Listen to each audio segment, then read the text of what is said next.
Hi there. That was my line. I'm the senior carver. My name's Yeah. Greg Thompson. I'm from Wichita, Kansas.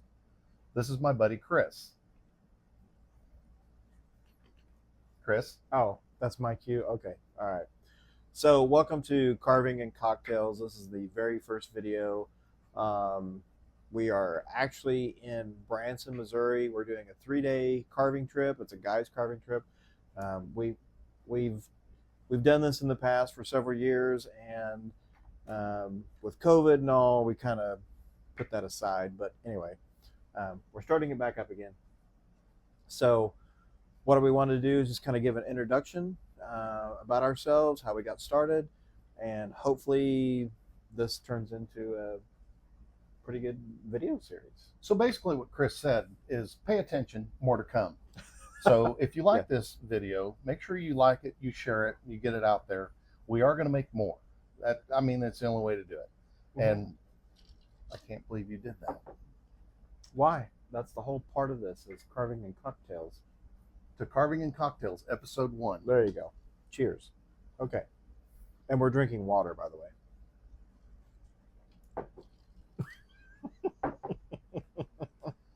Okay. So, this is Greg Thompson. He's from Wichita, Kansas. I said that. They know that. Okay. All right. Sorry. I'll let you start. You tell me about your carving journey and how we got here. Well, I got here in a Jeep. How'd you get here? Well, a Jeep too. Well, a Jeep truck. But anyway. Back in 1994, my wife got me started in carving with a class that was going on in Towanda, Kansas, which is a town northeast of Wichita. The late Dave Traylor, I love you, man. Thank you for what you've done for me. Got me started with a Santa Claus ornament project, and we had a 12-inch dowel rod that was 2 inches in diameter, and we could make 2 Santas on each end, or we could make 1 Santa with the beard. Well, I wanted to get the most out of the carving class, as I hope all of my students do, and we'll get more into that in future episodes. So I did 2. I figured that was the best way to spend my money to get the most education. The class blossomed from there, and I took several other classes from Dave. Took a big Santa class from him, took a Easter rabbit class from him.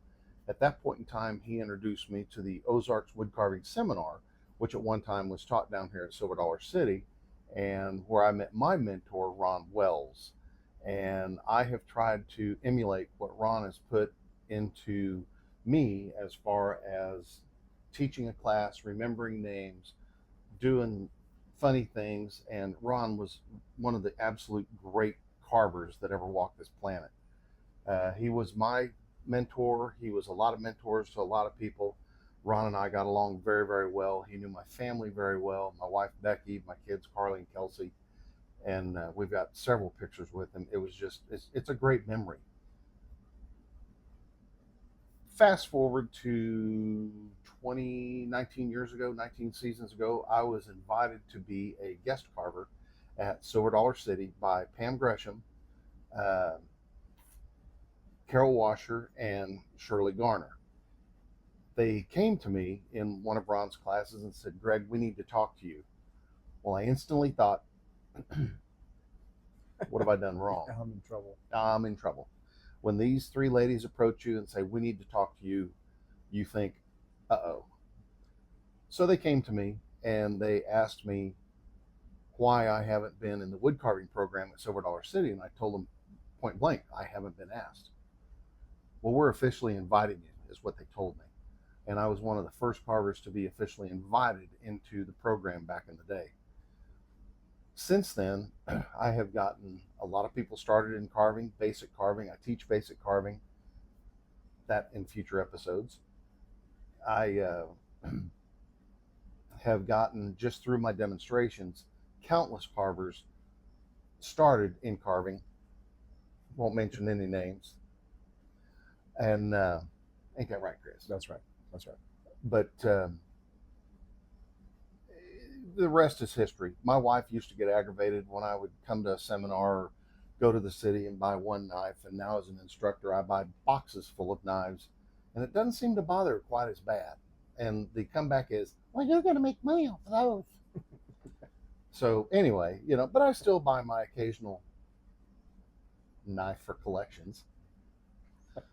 And, I've met some great tool makers, Mike Shipley, Holly Smithson, countless tool manufacturers, and that make a good quality knife. And we'll get into that later.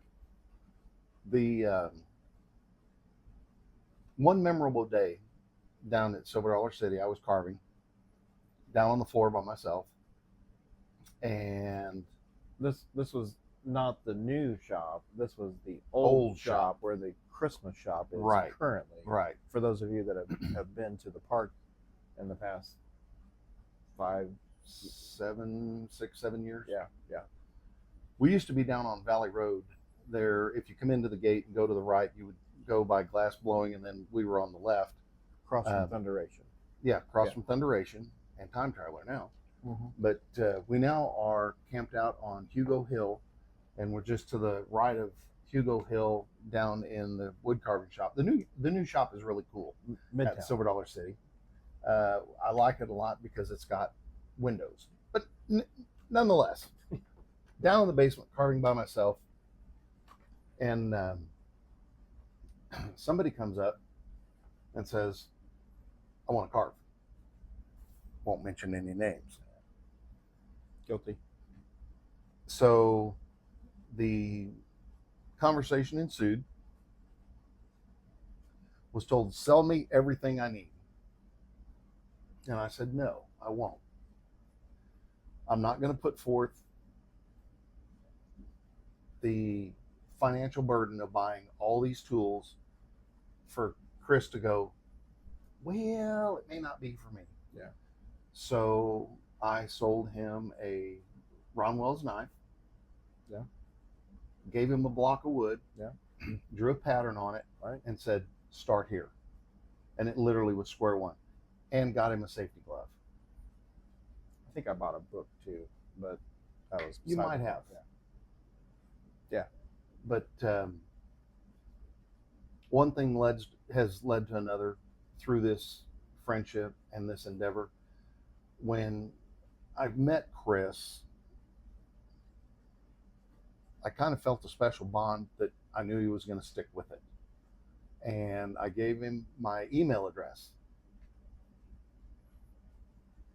And then I gave him my phone number. Yeah. And I thought often of having it changed. Hey, it's not very nice. Yeah, well, it is what it is. Yeah. But,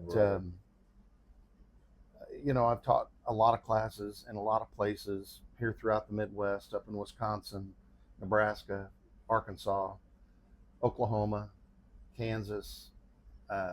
It's been one foot in front of another for me. And I enjoy it, or I wouldn't still be doing it today. Like I say, I've been at it since 1994 when my wife got me started. And my buddy George Smith gave me my first knife and my first safety glove. I have the knife in my display case, and the safety glove hangs in my shop because it flat wore out. And I sewed it up with red thread, which always used to aggravate Ron. I'd be in that class and he'd see that red thread.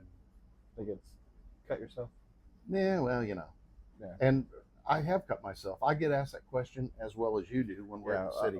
A lot. That's one of the most common questions is, have you ever cut yourself? And what wood do you use? And oh gosh, there's lots more. Lots more. The biggest question I think we're asked is, what are you carving? Yeah. Now, depending on the person, I'll say wood. Gets a laugh. Yeah, it does. But some people don't take that as that. They're just kind of like, really? I can see that you're carving wood. Yeah. But let a child or a kid ask that, and we'll explain everything. Sure. Well, absolutely. Yeah, we do. We countlessly times we've been asked, have you ever cut yourself? I play with sharp objects. Or as a friend of mine who makes knives now up in Wisconsin has a t-shirt that says, I play with cutting edge technology. Mm-hmm. And the next question, and I'll answer them, yes, I've cut myself. Well, how many? And I'll tell them, I quit counting at one.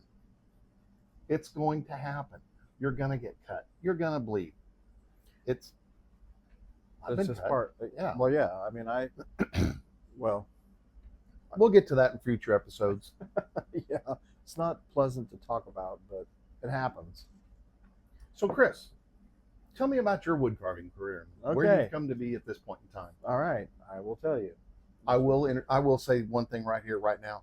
I'm an old-fashioned dial tone kind of guy. So everything you're seeing, all this techno stuff, is Greek to me. He's learning. It's a good thing. Anyway, so I didn't see that. Anyway, so I'm Chris Morgan. A lot of you may or may not know. Usually it's Morgan's Creations. That's the name of the channel. However, if this carving video series takes off, we will be under our own channel, and we're going to branch out from there with talking with other carvers and telling stories and things like that. That's the goal of the channel, or would be if this does well. So anyway, yeah. So I started in 2008. I was coming back from a vacation, stopped in Branson, Missouri. I've been to Silver City since 1976, 77. Little kid, my parents would take me. I always remembered the times going in and seeing the wood carvers. And of course, at the time, you know, it's kind of strange because you look at some of those guys that are carving that were in their, let's just say, 50s to late 70s. Hey, easy, I'm in that range. Okay, well, you know, the stories that they would tell and the things that they were making, and I was fascinated with it. I always wanted to do it. I always wanted to learn how to wood carve, and I thought it was very, very interesting to me growing up.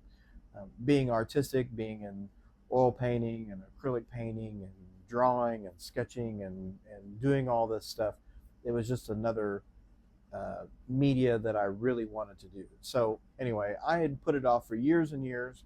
Finally, in 2008, we were coming back from vacation. We stopped in Branson, stayed, went to Silver City, and I said, "This is the year I'm going to do this. I want to get started." I put it off for years. So finally, met Greg, had a conversation, got the items that he was talking about, and sent me home, and I carved a knife name tag. That was the blank, and I actually brought some today. We were talking about that earlier, and I pulled them out of my bag and threw them on the bench, and he's like, "Well, I'll be dang, I know what this is." And so anyway, it kind of brought it back to that time when I was learning how to carve. But that's what I did. I carved, I don't know, a dozen of those name tags, I think it was. I mean, just for practice. And then I started branching out and doing other things. And then I got into golf balls. And Did you mention the emails that you sent me in the meantime? No, I sent him emails and this and that. I think he finally got tired of answering the emails because he's not technology savvy. He's better now than what he was. And I think he finally said, "Forget it. Here's my phone number. Just call me." So I did. Picked his brain, asked him questions, and he was gracious to give me those answers to keep me going. So 2008, got going, stayed in contact with him, sending pictures of my carvings, and then 2009, he's like, "Do you want to go carve?" And I'm like, "Yeah, where we're gonna go?" And he's like, "Well, we're carving Silver City." Yeah, I mean, what I'm talking about. It was like, yeah, I couldn't believe it. So got in. If I can interject right there. Okay. At this point, I had talked to Pam Gresham and Carol Washer, the master carver. Yes, Pam the master, and had told them what I found in this young carver and where I thought he could be headed, and knew that he would do great things for the shop and give it a better promo, just do a great thing for it. Yeah, when he's done telling you all about this, I got a story for you. Well, so I accepted, of course, and received a contract. As a guest carver, you get a contract, a yearly contract. If they invite you back, it's a invitation only every year. Um, so got my contract, super excited, got it all turned in, paperwork was good to go. Greg set up the time. We're going to go on such and such a date. So I went, got all my tools. I think I don't remember exactly how many tools I had at the time. I think it was very few because you're just getting started. I think I actually ended up buying like the Flex Cut 9-piece set. I think The FR 405, and I had 2 knives. right? It was just like what do you know? What are you going to expect? You know what I mean? You're thrown in this world where there's hundreds and hundreds of people that you see in a day or a weekend, or even thousands. We've been there where it's been 20 some thousand people, Yeah. and it's a nonstop through the shop, talking. You don't even get any carving done. Let's talk about talking. Well, okay. Yeah, this is a story, and this is all true. Here's a story of a lonely carver Oh. that was carving with a guy that talked a lot. I'm telling you, Chris's first time carving down at the city when I got him on. Again, I arranged everything. Let's meet here. This is the time. whew, We commit to 6 hours, at least 6 hours on the bench to when we carve. So some people that know me know I'm not exactly shy. I'll talk to anybody. I think that first time that Chris carved with me on the bench, I'm thinking he said 3 words total. yeah, And that was when his lunch. People would come up to talk to him, and he would just he'd be carving, and it's like, Greg, they're talking to me. well, you don't. Greg, make them go away. When you're in that position, your first time, you don't know what to say. I mean, we have our first times doing stuff. I know, but you get in that mindset. It's like, okay, well, they've come there to watch me carve, not to hear me tell a story. But when they ask you a question, you're supposed to answer. Well, yes, I'll agree with you 100% on that. But when you don't know what to say or what you can or you can't say, it makes it's very intimidating. I will say that is very intimidating. Whatever. Well, I mean, you were seasoned at that point. You knew what to do, and by golly, I can do the old wooden trick. well, let me tell you what, as all of you know, you have your first time at doing anything, whether it's carving, painting, driving a car, roping a calf, whatever. You always have your first time at doing something. And it's like I tell my students, it's better to try and fail than never try at all. And I carry that story of Chris's first day carving with me, and I tell it to my students. I tell it to everybody. Well, you tell it to the people that come through, through the carving bench all the time. And now we'll get on the bench together, and I'm the one sitting there doing this, and Chris is over there going. Yeah, we actually had that happen today. I was talking, and I was kind of waiting for. So let's see, this would be 13 years that I've been doing that, carving at SDC. So after about a year, 2 years after I got broke in, well, I guess as much as you can, it got to the point to where I would start saying something and I would be in the middle of a sentence and Greg would just finish it because we were on the same page, and we were living it, we were breathing it, it's caricature carving, it's understand when we say SDC, we're talking Silver Dollar City. Right. Yeah, and Chris and I have been friends so long and know the way each other think that we will finish each other's sentence.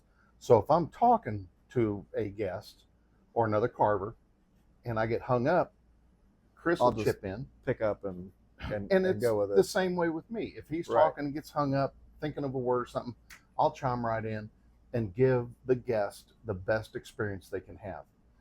They paid the gate price to get in. They come down to see us. We're not Yeah. going to disappoint. Right. And we have such a fun time on the bench. And when I'm talking on the bench, we mean actually sitting there in the wood carving shop doing our demo carving. And the topics that are talked about are all wood carving related through the carvers and through the guests. But it's, if you haven't experienced it, come down to Silver Dollar City, come see us at the wood carving shop, and you'll totally understand. Right. Now back to Mr. I didn't say 3 words my first time. Well, yeah. I mean, it took a while for me to get to the point to where I would actually talk to guests. That's true. The first time that I went by myself after our outing, I was, the first couple of hours, I was really uncomfortable and not doing the carving or the demonstrations, but actually engaging with the people. And then so I finally got over that, and started talking to them and being interactive, if you want, instead of just a fixture there doing a carving demonstration. And so after that, I went once or twice with Gerald Sears. Gerald Sears is one of the best caricature carvers in the U.S., and he was one of the founding members of the CCA. Anyway, I Which became stands for Caricature Carvers of America, and became really good friends with him, and Greg's been friends with him for years, and his wife Barb. and his wife Barb. And so we would go every now and then and carve when Greg wasn't available. So Greg's 3.5 hours away from me in Carl Junction, or 3 hours. So it's not really easy for him to come down on a whim of notice to go carve on the weekend. And I'm 3 hours away from him driving by myself. I'm about 4 hours driving with my wife. well, that's a whole nother topic, but anyway. Oh, I want to stop. So anyway,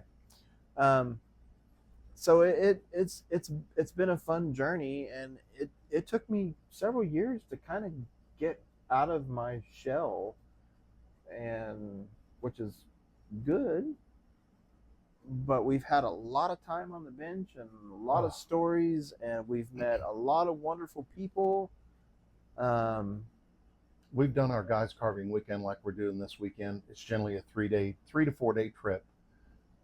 It's a little easier for me to come down because I'm retired, and Chris still works for a living, which I admire.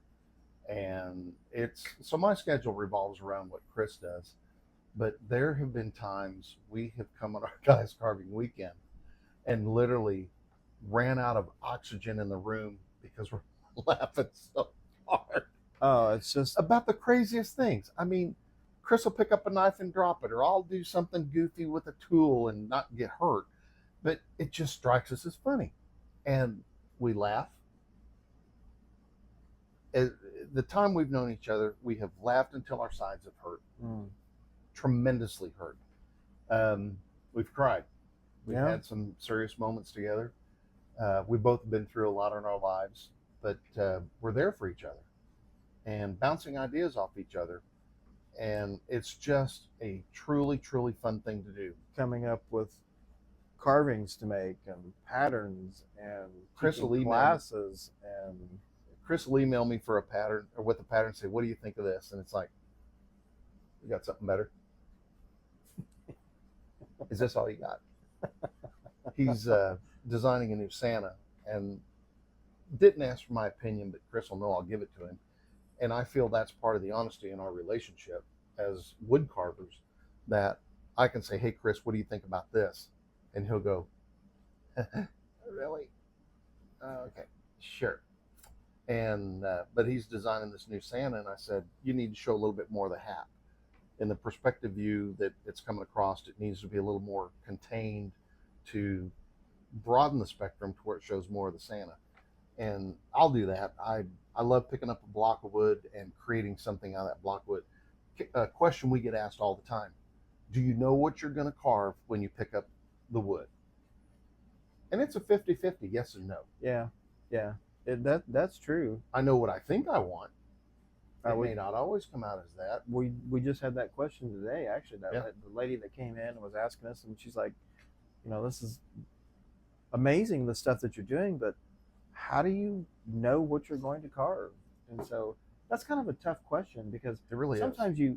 you go into with the mindset of like, okay, I'm going to carve a cowboy, or I'm going to carve a gnome, or I'm going to carve an Indian, or whatever, and you might trace that pattern out on a block of wood, and then it's like, I'm not really feeling this, so you How change about a it. cat? Yeah, so you well, not that extreme, but We- you change it, and I think that We call it artistic editing. right. When you go in to do a carving out of a block of wood, a raw block of wood, there's always plan A, and sometimes it winds up as plan B, and sometimes you think, well, let's do this. Right. The You're right. Pardon me. We had nuclear burritos for supper, so I apologize for that. Won't tell you what I really called them, because Chris bent over laughing and I seen tears come out of his eyes. Yeah, it was pretty colorful. The thing about working with wood is it's a medium that you can always edit. There's a group that I carved with back in Wichita, 4 of us, and we'll do a carving, and one of the guys in there says, what does it look like? And we'll tell him this or that, and he says, nope, it ain't right. And the big joke is, if it doesn't look like a duck or a leprechaun, it ain't going right. Chris made this pig bottle topper for me, and I still have yet to see a pig or a leprechaun in it. But hey, we're going with it. Yeah. Well, it's a pig. It's a leprechaun. It's a Leprechaun. okay. I can see that. Yeah. But anyway, it's a fantastic voyage, and you're the captain of your own ship. And I know I get my southbound side when I'm walking north chewed out by Chris, telling me I need to be more creative. I need to do other things. And Yeah, I mean, I harp on him, and I'm not harp. I was thinking more like nag. well. Okay, you can call it nagging if you want, but I mean, I really want to tell you what I think about it, but we're on, and I can't yeah. say that word. Well, we have that beep button that we can use somewhere. this? No, not that. No, not that one. Techno crap. With Greg, he is a really, really good instructor.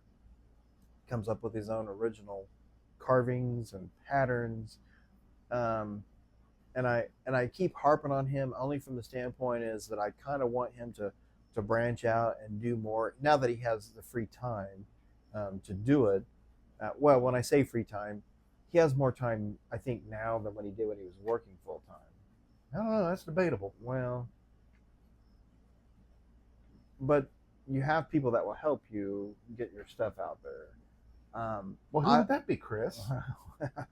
Maybe Chris? Yeah, maybe.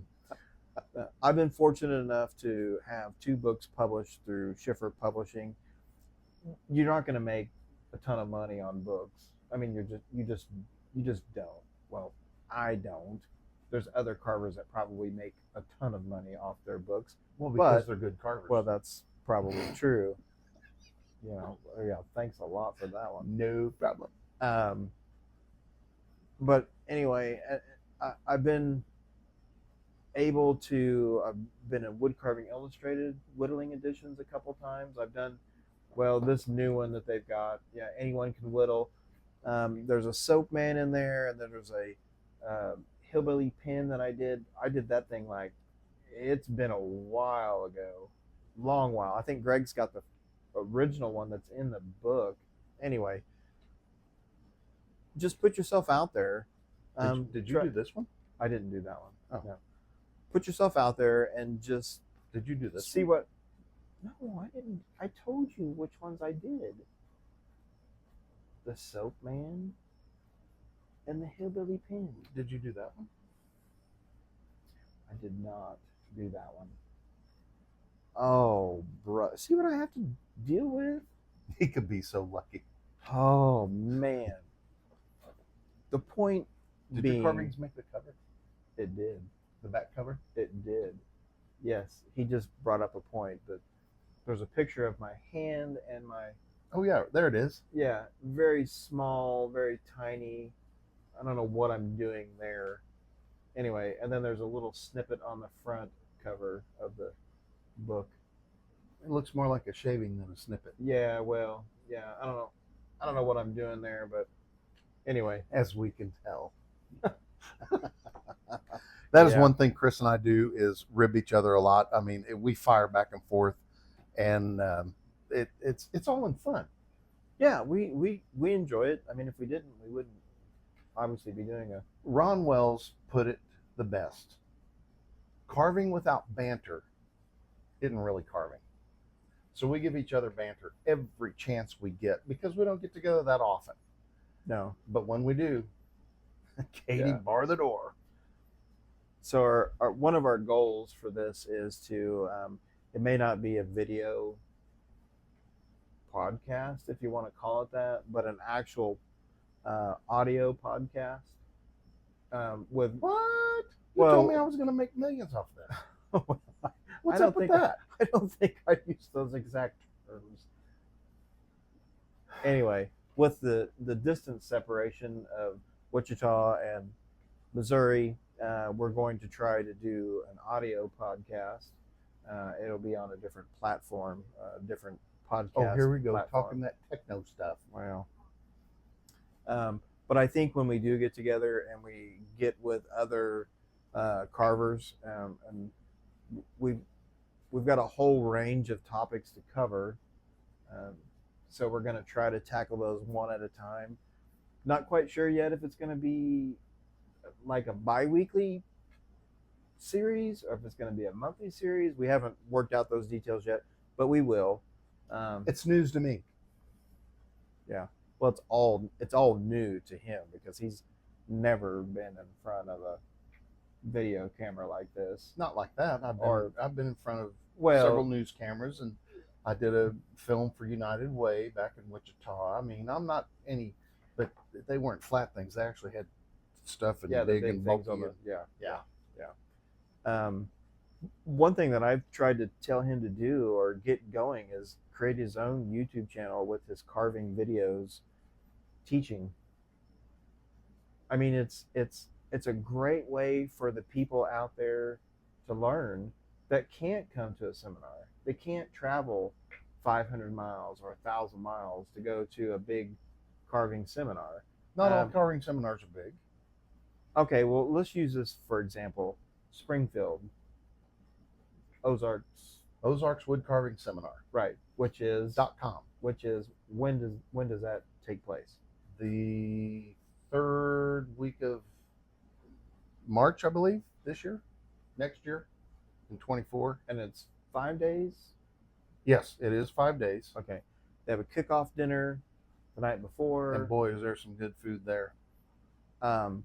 But they don't. But Yeah, a lot of this year it's the 18th. Well, actually, the 17th of March is when the kickoff dinner is through the 22nd of March, and that's down in Springfield. okay, And it's ozarkswoodcarvingseminar.com. and that was the seminar that used to be at SDC Correct. that moved to Springfield. John Right. Engler took it up there and ran with it, and we've had a really, really good time.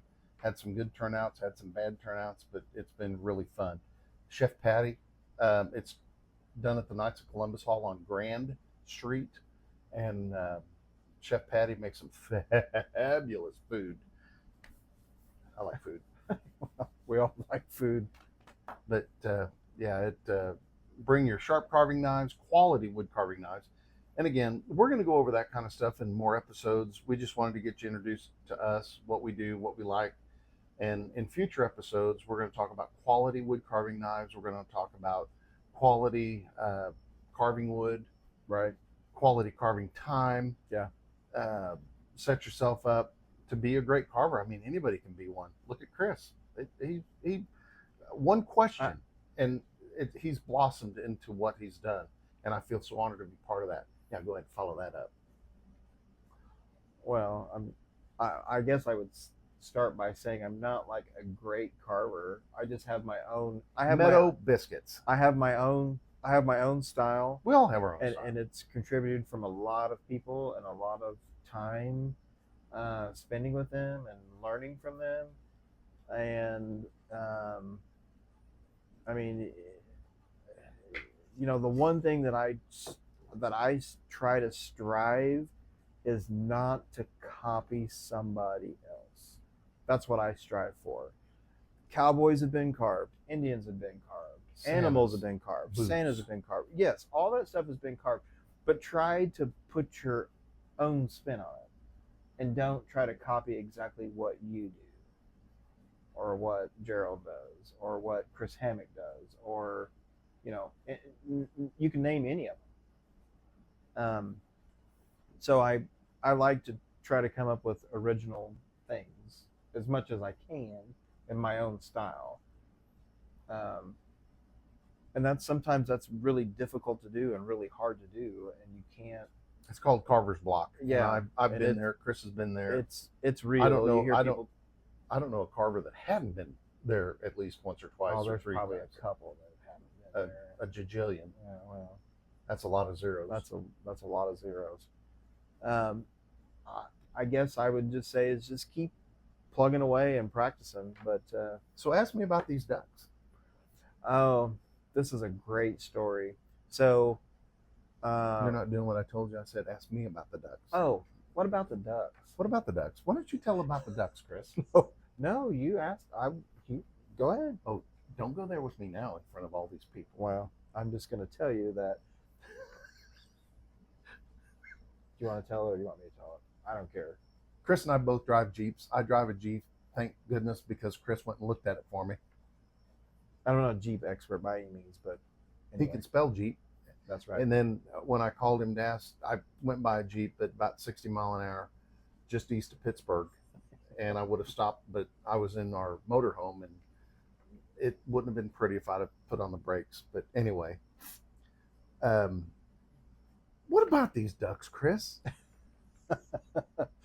So if you're in the Jeep community or drive a Jeep, you've probably been ducked once or twice.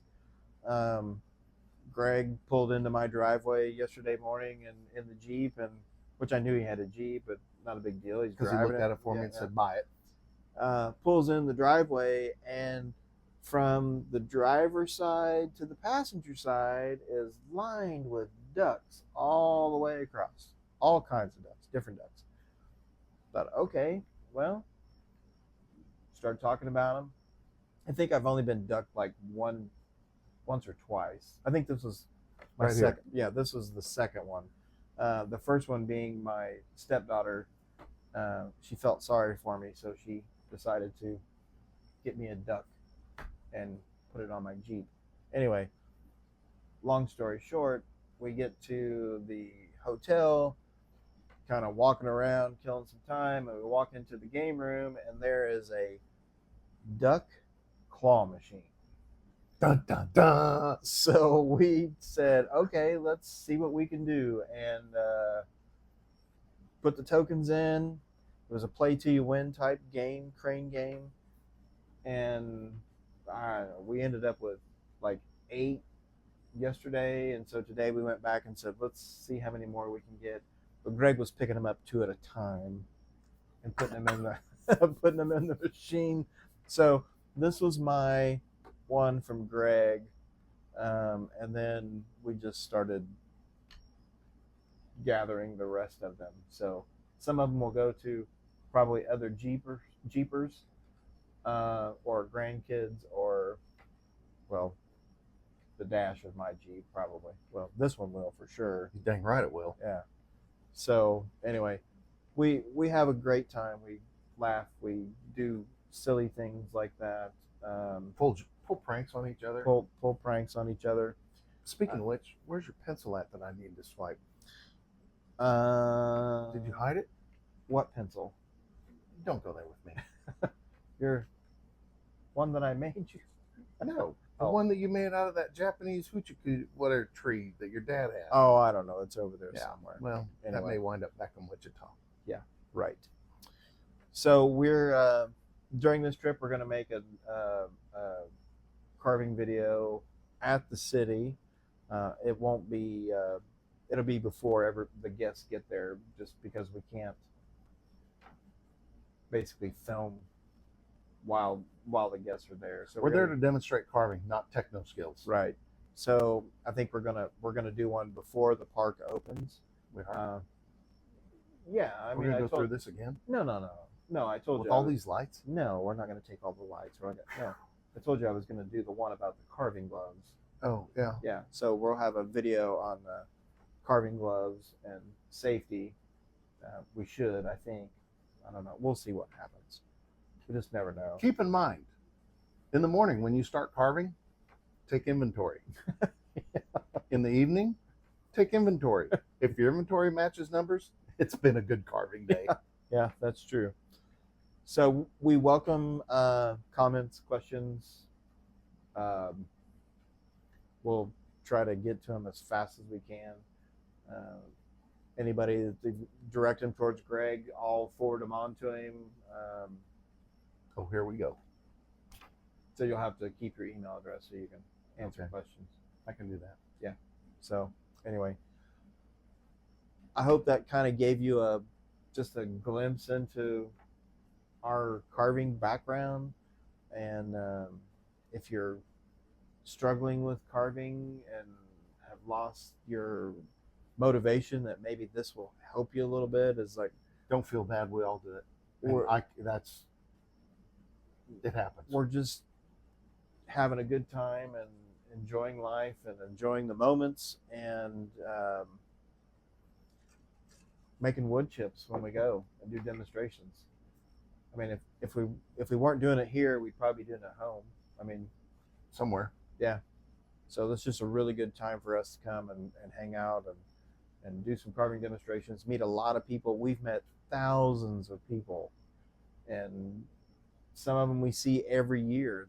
They kind of know when we're coming back, and they're like, will you be there in the fall? Yeah, I'll be there in October, or I'll be there in September. And they come back. If you have Facebook, you can like the page Guest Carvers of Silver Dollar City. Yes. A buddy of ours, Steve Smith, Arkansas, does that. We have a Steve Smith R and a Steve Smith Mo. But Steve Smith R is the moderator, administrator. Well, I started the page. I was the original starter and administrator. Don't be a glory hound. I'm just I'm trying not. to I'm tell just them saying. what's going on. And so, because of my work schedule and other outside things, Distractions. I gave that to him, and so now he runs it. But anyway, Isn't that what I said? Steve runs it? yeah, but I was just kind of throwing that in there that I was like, I was the Okay, number whatever. one. Guest Carvers of Silver Dollar City on Facebook. Go in, like the page. You can see when carvers are going to be there and when we're going to be there. Sometimes I keep mine private because I really don't want people to know when I'm out of town for safety reasons. And but that is what it is. But Guest Carvers of Silver Dollar City on Facebook. Yes, that's it. And I'm supposed to get a Facebook page. We're working on that, I think. I don't know about this stuff. That's on our list. At least I'm on somebody's list. So we're going to try to get Greg set up with an artist page, and that way he can post his carving pictures and where he may or may not be. Dun, dun, dun. You can always find him in Springfield at the Ozarks Carving Seminar. Wood carving seminar. Wood carving seminar. Correct. Okay. All right. So anyway, we hope that you guys enjoyed this rambling, talking about our carving journey and our demonstrating at Silver Dollar City. Have these things run out of battery yet? No, they're still good. They're good for a while. Crud. Yeah. So we could talk for another 2 hours, but they probably Not like your first day of carving at the city. after. Yeah. Just keep jabbing me about that. So anyway, I can because I'm the senior carver. yeah, that's true. Okay. Anyway. By golly, Chris, I remember the day. Anyway, Oh, hey, my listen, goodness. take a liking to this. Give us some feedback. Let us know what you're doing. Chris knows all the techno stuff. I don't. I mean, I learn from. It's kind of a pleasant mixture between us. He trains me about techno stuff. I've trained him about carving, gotten him started. I bought a new micro pad thing, Surface Pro. whatever, yeah. Yeah. And he was really impressed until I give up the truth and said, I kind of throwed myself at the guy's mercy, telling him what I wanted to do with it and stuff. And he says, well, I got made some good decisions for you. I'm an old dial tone guy. I like rotary phones. I like hardwire phones. I still have a landline. I have a cell phone, and people look at you and go, landline? What's a landline? What's that? What's dial tone? And Anyway, the other thing is that as we do these videos, they'll get better and lots more. they can't get much worse. Well, that's true. Lots more stories. Sorry about the lighting. This is the best that we could do with the room that we're in, so it'll have to do. I think it's okay. Don't apologize for things you can't control. Okay. It is what it is. Hopefully people like us. If they Right. don't, well, you know what? It is what it is. It's the content. Right. That's right. Right. So come back and see us. Carvings and Cocktails. We're here on Chris's, what'd you call it? what? A channel? The YouTube channel. It's on mine. Right. It'll be on mine right now for an episode or two. Morgan's Is that available on cable? No. Can It's I just, pick it up with my air antenna? no, it's just YouTube. It's got a channel. It's just all internet based. It's all YouTube. Oh, crap. So, Morgan's Creations. Well, if they're watching this, they already know Morgan's Creations, don't they? I think they do. Yeah. Okay. Anyway, thanks everybody for watching and listening to us ramble. And so until next time, happy carving. Happy carving. Have a blessed day. And don't forget the men and women who keep our country safe and free so it may do this in peace and freedom. We're out.